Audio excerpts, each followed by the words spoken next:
बड़ी मान हकई सखी सैया ड्राइवर बाहे दिलक गढ़ा के हमारा सोनमा के हरा बाहे।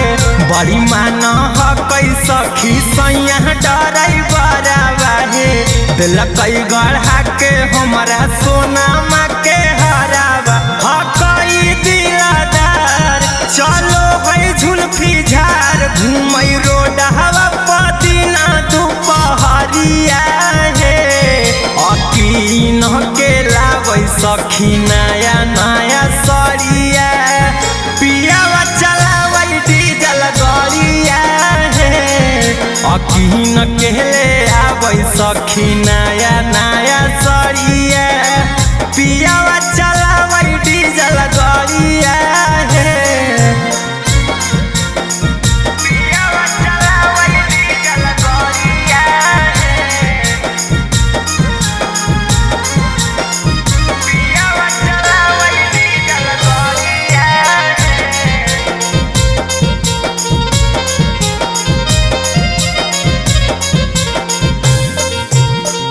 लेके गमछिया बानी चलो है पगड़िया सौके स्पीड में चलावे पियावा गड़िया।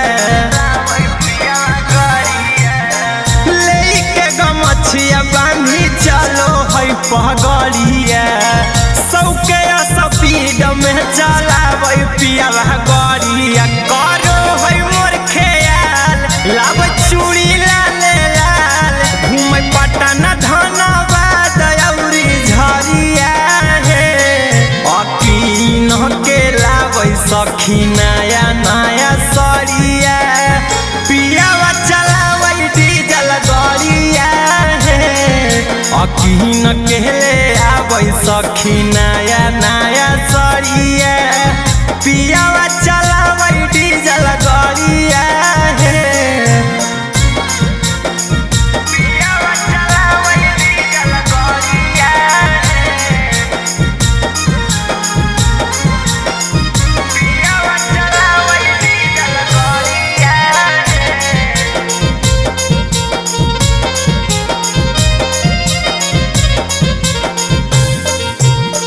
दिन भर बहर रहे संझिया हवे घर हवा महानो है बहरी हमर पियावा डहरैबर हवा।